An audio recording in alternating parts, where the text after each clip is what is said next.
स्वामी विवेकानंद विद्यालयात क्रांतीज्योती सावित्रीबाई फुले यांची जयंती अत्यंत उत्साहात व प्रेरणादायी वातावरणात साजरी करण्यात आली।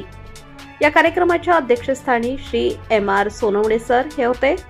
कार्यक्रमाच्या सुरुवातीस प्राचार्य पंकज आहिरे, उपप्राचार्य सीमा कुलकर्णी व उज्ज्वला शेलार यांच्या हस्ते दीपप्रज्वलन व सावित्रीबाई फुले यांच्या प्रतिमेचे विधिवत पूजन करण्यात आले।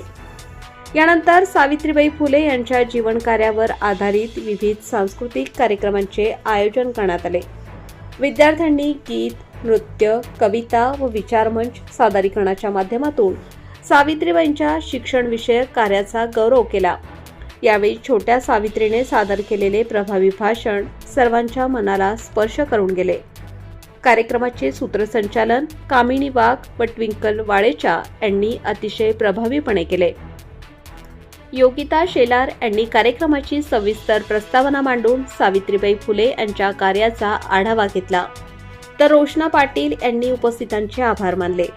या कार्यक्रमास शाळेतील सर्व शिक्षक, शिक्षकेतर कर्मचारी व विद्यार्थी मोठ्या संख्येने उपस्थित होते। सावित्रीबाई फुले यांच्या शिक्षण, समानता व स्त्री सबलीकरणाच्या विचारांचा वारसा पुढे नेण्याचा संकल्प यावेळी सर्वांनी केला। संपूर्ण कार्यक्रम उत्साहपूर्ण व प्रेरणादायी वातावरणात पार पडला। ताज्या व महत्त्वाच्या बातम्या बघण्यासाठी प्ले स्टोअरवर जा, प्रबलभूमी ॲप डाउनलोड करा व या धावपळीच्या जीवनात अपडेट रहा।